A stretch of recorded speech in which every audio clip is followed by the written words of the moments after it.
coup, le sujet suivant, bien entendu, Femme Theatre, spectacle vivant les femmes de barbe bleue de Lisa Gaze. de Lisa Gaze. Je sais pas qu'on prononce bien. Lisa Gaze, Lisa Gaze. Lisa Gay. On verra. Lisa. Lisa, si tu nous entends, Lisa Gaze, on parle de toi. G-U-E-Z. C'est ça. Voilà. Du coup, les femmes de barbe bleue, donc qui est tiré du conte que vous connaissez probablement. Et est-ce qu'on a besoin de faire un... on va quand même faire un rappel. On va faire un rappel. Tu Oui. veux que je le fasse? Pas de violence symbolique ici. On fait des rappels sur tout. Je peux le faire. Vas-y.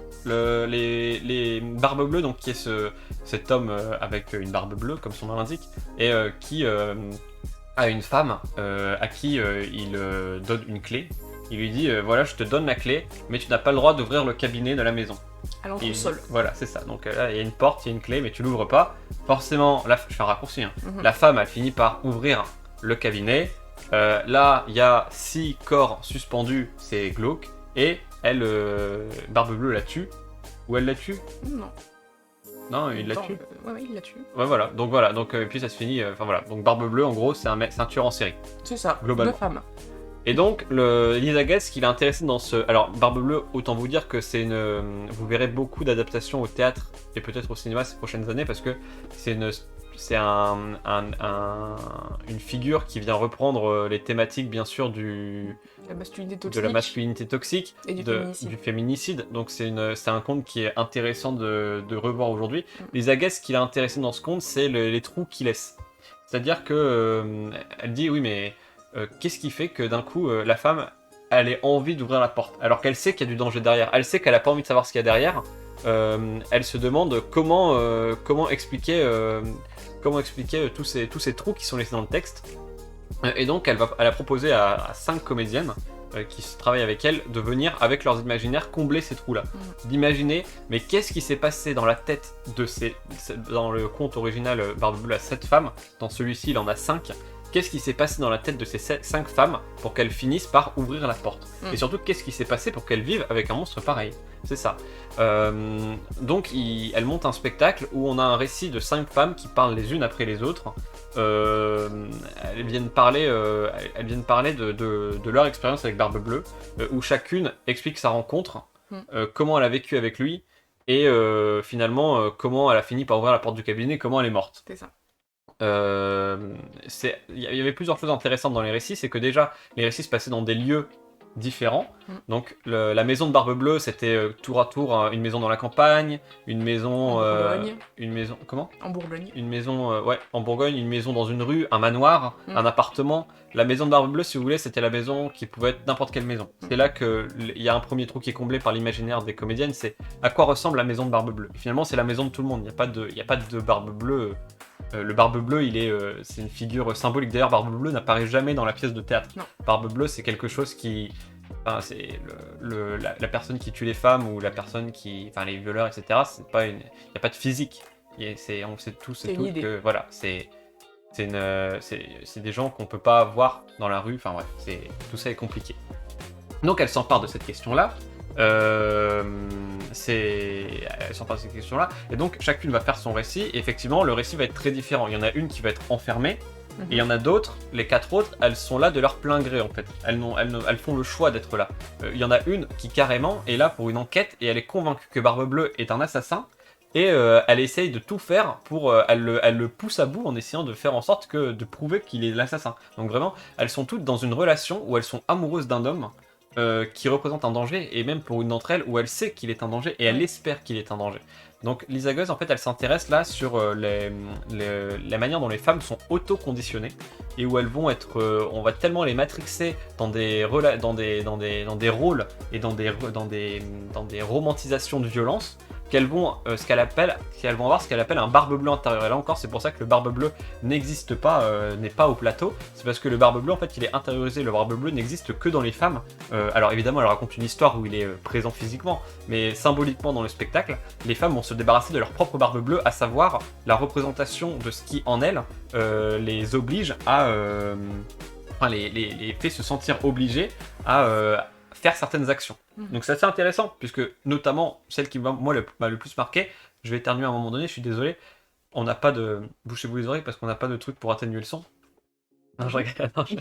Ça va venir à un moment donné. Et du coup, il y a notamment celle, comme je disais, qui est journaliste et qui vraiment sait qu'il est violent. Et elle le sait. Et pourtant, elle est amoureuse et elle utilise un langage très cru. Hein. Elle dit j'ai envie qu'il me baise. Voilà. En Et fait, elle a directement du désir pour lui. voilà, c'est ça. Et Elle questionne la question du désir, les agace dans ce en spectacle. fait, c'est ça, c'est du coup, par quoi on est attiré, par quoi les femmes sont attirées, et par quoi en fait on les a conditionnées à être attirées. Et ça, c'est intéressant dans le sens où c'est vrai que très souvent on nous vend l'homme comme l'homme qui protège, l'homme qui est fort, l'homme qui est derrière et qui est puissant. Et il y a certaines femmes qui sont attirées par ce genre de personnage-là. Alors justement, c'est ça qui est important, c'est qu'elle ne veut pas. Elle n'a pas voulu questionner que la domination masculine. Elle a aussi voulu questionner les choses qu'on se met nous-mêmes en nous. Oui. Enfin, les femmes, en l'occurrence, elles-mêmes en elles, contre leur regard. Et comment, à quel moment, je la cite là dans sa note d'intention, comment, à quel moment, certaines femmes vont accepter de jouer la proie, littéralement, puisqu'elles savent qu'elles sont en danger. Et comment elles vont accepter de jouer la proie et que ça va leur procurer de la jouissance. Comment est-ce qu'on arrive à une société où on en arrive là, quoi. Et donc ces femmes, en fait, elles vont entre elles faire un récit chacune leur tour, et à la fin de leur récit, les autres femmes vont l'aider à rejouer une partie du récit pour l'aider à se débarrasser de Barbe Bleue. C'est une catharsis, quoi. Une catharsis, ouais. C'est un groupe de paroles, en fait. Un groupe de paroles de femmes qu'on a devant nous qui va dire mais attends, mais pourquoi à ce moment-là t'as accepté de ramasser ta culotte avec tes dents? Enfin, t'as pas à dire oui. Et elles vont retravailler ce moment, elles vont refaire la scène jusqu'à ce que finalement. Ces Barbe Bleue intérieures disparaissent. Voilà, jusqu'à ce qu'elle décide de dire non, je ramasserai pas ma culotte à quatre pattes avec mes dents. Et voilà. Et du coup, il y avait des chouettes choses au niveau de la scénographie. Il y avait notamment un fil, un espèce de rideau. De rideau semi-transparent qui faisait qu'en fait, au moment où elles apparaissent, ces femmes, elles ont une allure très fantomatique.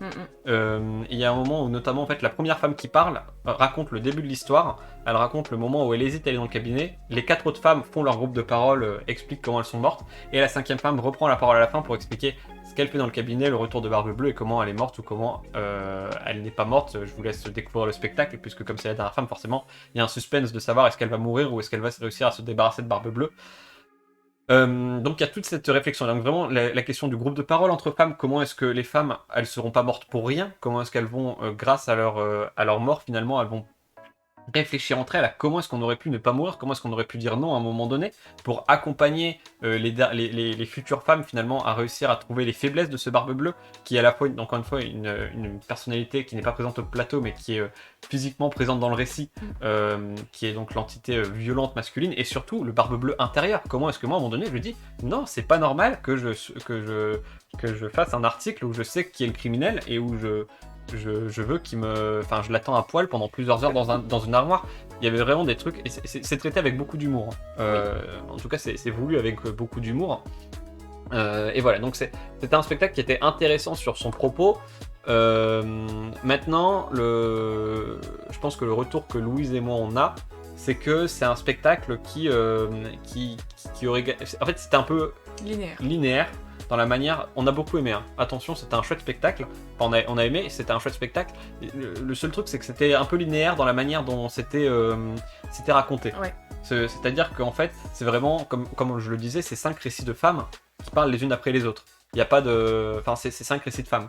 Alors, les récits sont différents, les histoires sont pas inintéressantes, mais ça reste 5 récits. Il n'y a pas de grands chamboulements. Par moments, ça part un peu en sucette et les récits sont coupés, comme je le disais, par des prises de parole en groupe où on essaie de discuter de tout ça.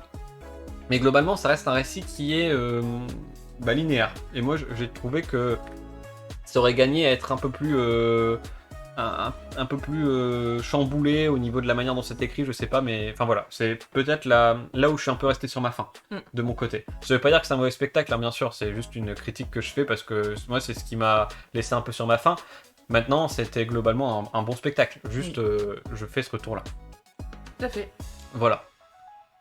Tu veux rajouter quelque chose? Non, il y a plein de choses à rajouter. C'est vrai que c'est intéressant de voir de cette approche du Barbe Bleue intérieur. Et j'ai trouvé ça marrant aussi, c'est que du coup, il y a une des comédiennes qui est enceinte. Et quand elle l'appelle Barbe Bleue, elle l'appelle bébé. Oui. Et je trouvais ça, c'était encore plus parlant, quoi. J'avais pas capté qu'elle était enceinte. Ah si, elle avait un petit bidou. Voilà. Mais bon. Voilà, c'est important d'aller au théâtre avec. Elle joue très bien, toutes. Elle joue très bien, oui. C'est vrai que ce sont des bonnes comédiennes.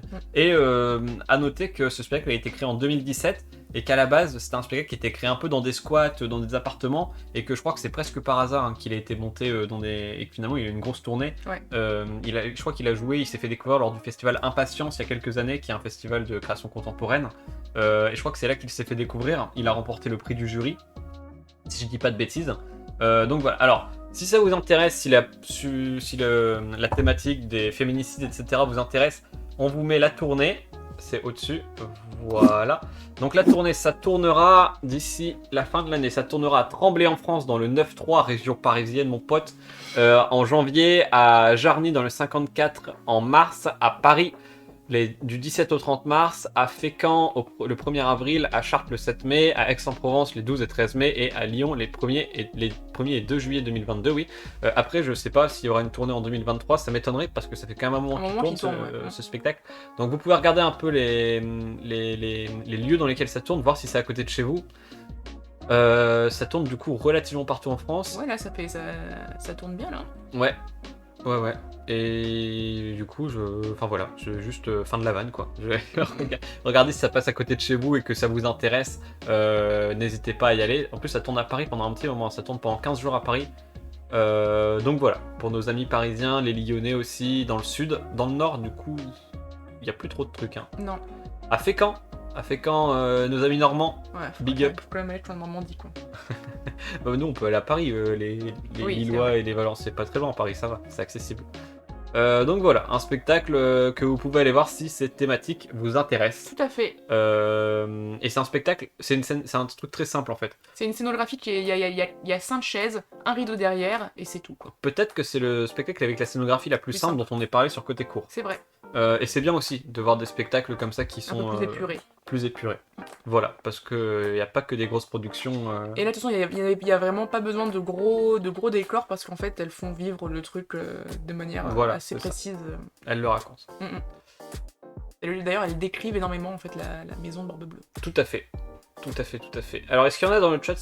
Je sais qu'il y a plusieurs personnes qui m'ont dit qu'ils connaissaient des gens qui ont eux-mêmes travaillé sur ce spectacle. Est-ce qu'il y en a aujourd'hui sur le chat qui veulent ajouter quelque chose par rapport à ce qu'on a dit? Si vous avez des informations, des insights sur ce spectacle, il y a pas mal de gens, j'étais surpris de voir le nombre de personnes qui m'ont envoyé des messages.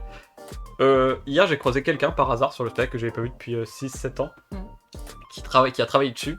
J'ai aussi reçu 2 messages de personnes qui enfin, c'est pas beaucoup, 2, mais en même temps, pour un spectacle, c'est beaucoup parce qu'il n'y a pas non plus 1000 personnes sur un spectacle. Tout à fait. Donc en tout, ouais, 3 personnes qui ont travaillé dessus, c'est la première fois que ça arrive. Donc voilà, surprenant. Donc si vous êtes là, manifestez-vous et n'hésitez pas à nous donner quelques trucs qu'on a oublié de dire et que vous souhaiteriez apporter éventuellement. J'ai pas l'impression que les gens se manifestent, donc...